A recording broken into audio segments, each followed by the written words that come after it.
Hello everybody, this is Stuart Tan, once again welcoming you back to my channel. If this is the first time you're here, please hit the subscribe button so that you can join us. If you have been a subscriber, thank you so much for supporting this channel. Please tell all your friends about it. So today's episode is based on something that was requested by one of the viewers of the channel. So we're talking about goal setting motivation.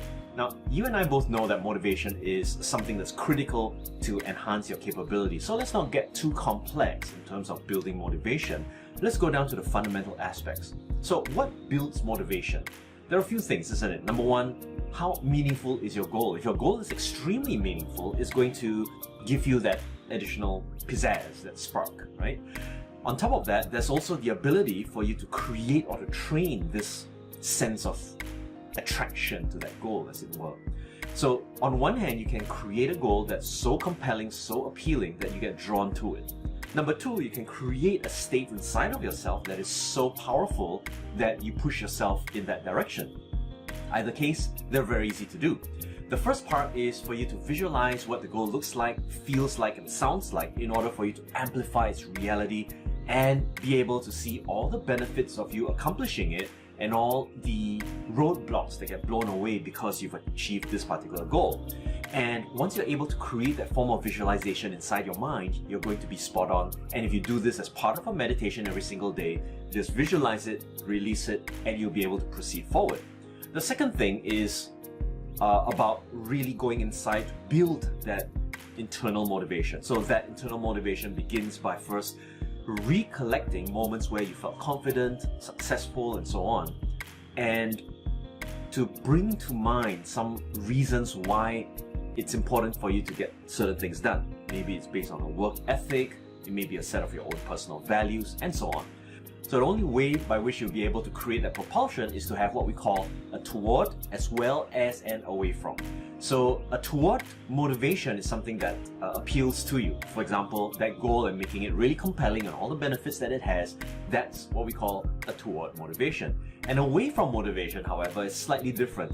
You're going to think of all the consequences for you procrastinating, not getting things done, how much pain there will be inside of your life. So one of the things that will help you to attain this form of mastery is really to sit down one day and think about all the things that are going to be negative if you don't actually take action. I know it sounds really sucky and it definitely isn't something that I personally would like to do, but hey, you know, if something's really important, you just pull out all the stops, don't you? So right in front of us right now, we've got something called the emotional state management model, or in short, state management process. So what happens is that as long as there's a specific trigger in front of you, this is going to lead to certain ways of thinking and ways of being.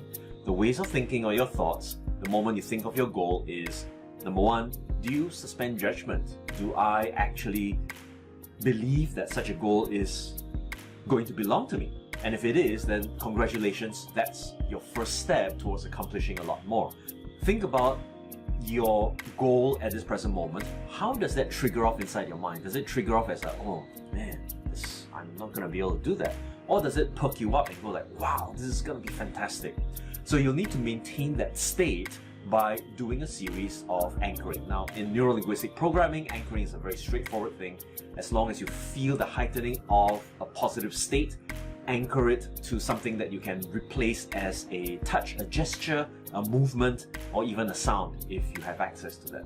For me, I tend to just press my two fingers and my thumb together so that it helps me to build a regular resource anchor that I have immediate access to, not like something where I have to walk out the door, go grab it, and then do something with it. So an anchor is something of a reminder. Remember the days where you used to tie a string around your finger just to remember something? Nowadays, anchors are the string that reminds you of that state you have to be in.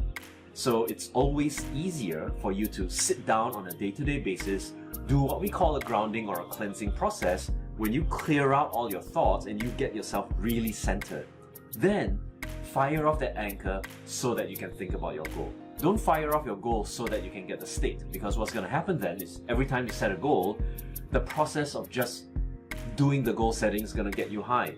That's not what you want. What you really want is to get high about yourself being able to accomplish great things, things that you've done before.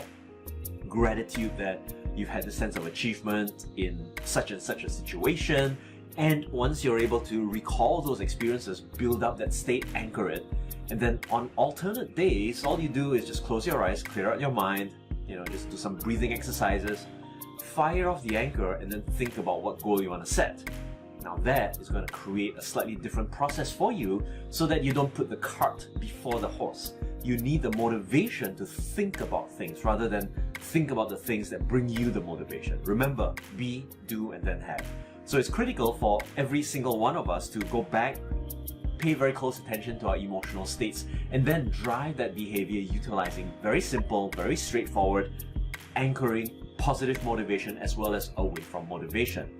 Now, on the flip side, here's what you should do whenever you think of procrastinating. I mean, there are days where you do have to take a break, so don't take that away from you.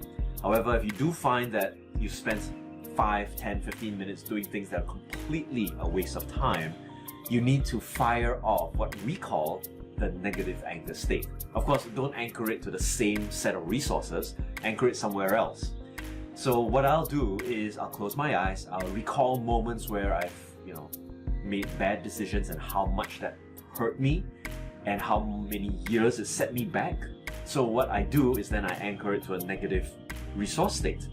Now, anytime something happens, I want to, in a sense, cognitively punish myself for it by just going like, this is really a waste of time. And these are all the bad things that are going to happen to me if I continue to do this. And go like, ugh. So after I've done this, I clear my mind, go back to the state, fire off my positive anchor, and then think about what I need to do for the day.